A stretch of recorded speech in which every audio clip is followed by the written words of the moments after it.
carpet. We don't do that. It's time for us to say sin is sin. It's on no different level. We're not supposed to put lie here and abortion here. We need to just say sin is sin. And come clean. And walk in the Lord. He will renew your strength. Well, every time I got pregnant after the abortion, I felt so bad inside. I was like, Lord, I don't deserve a child. And I know the people out there that feel that way every time you get pregnant. But the Lord's grace and mercy was upon us. He blessed us with 3 beautiful children here on earth. I have a little boy, 7, Noah James. I have a little girl, 4, Grace Elizabeth.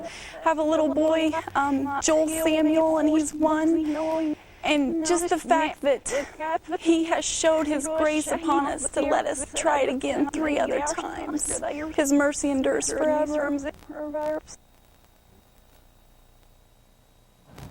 Alan and Clayton, we heard Kim's testimony, and Kim and her husband Jim have been guests on our shows before, and her story.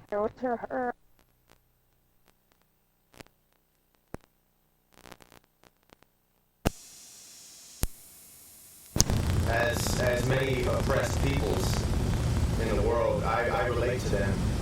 Yeah, but you see, the oppressed peoples, they were born that way. You kind of did this to yourself.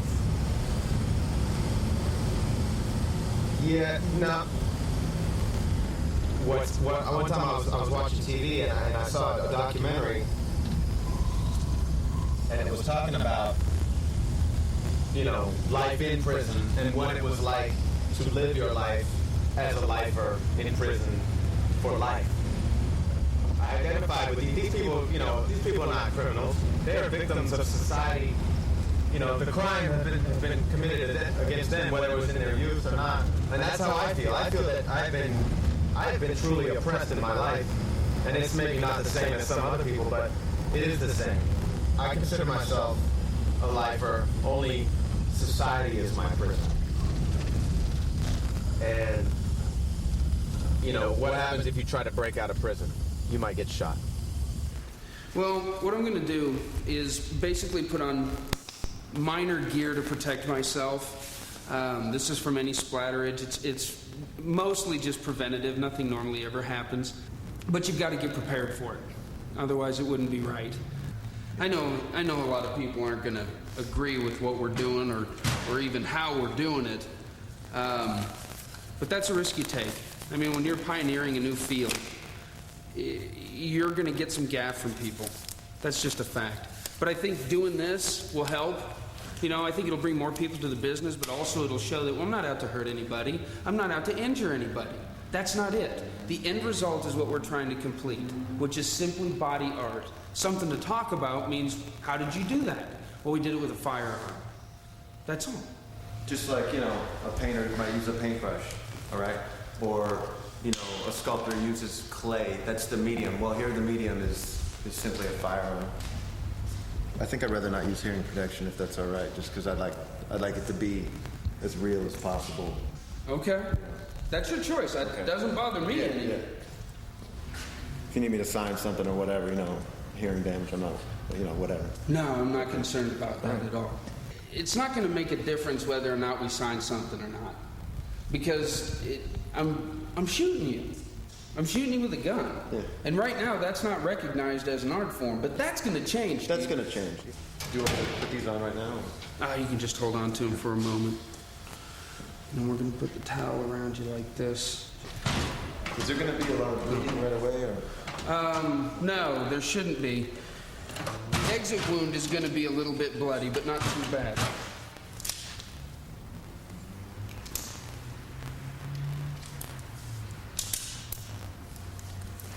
Okay.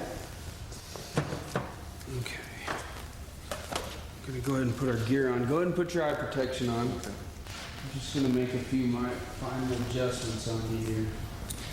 Why don't we put your arm up like that?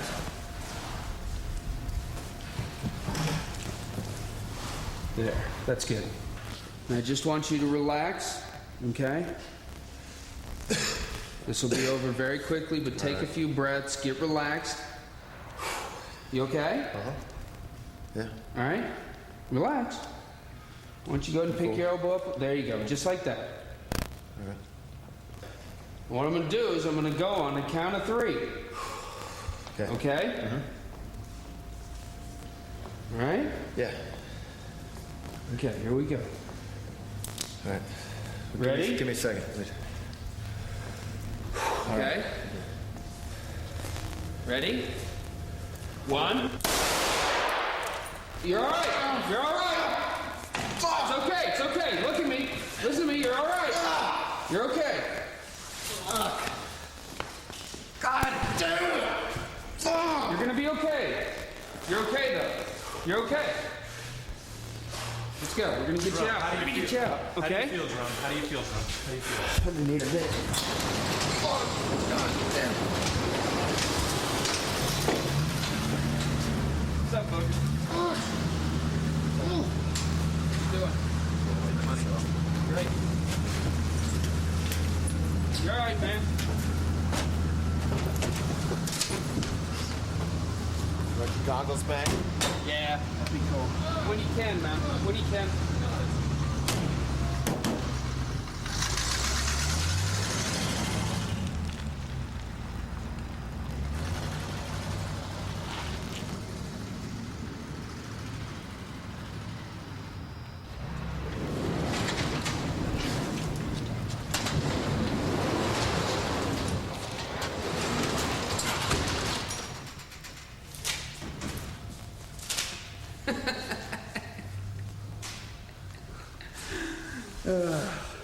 So what's gonna happen to him out there? He's fine, man. They're gonna take him to the hospital and hook him all up. They'll take care of his pain. They'll put some stuff on it. Booker's good. It's right down the street, so he'll be. He's part of everything that we're doing. I mean, when we've completed putting the artwork on our man, then Booker takes care of him, professionally takes him to the hospital so he's all properly taken care of. He'll be fine. He'll be fine. He'll have a nice scar. He'll have a nice scar. That's what he's looking for. Absolutely. Absolutely. Hang on, we're here now. I don't really care if people like them or not. I never, did it for those reasons. And some people like them, some people don't. But it kind of annoys me when people like it because, they don't see it for what it is. This is not a fashion for me. It's not about vanity or looks or anything. I actually hope though to get some modeling gigs from maybe this. If they find, I'm gonna try to get an agent. I mean, look at me. Put me in front of a camera. What do you got? So here we are.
Deep within a Transylvanian mountain, the world's most evil monsters were imprisoned.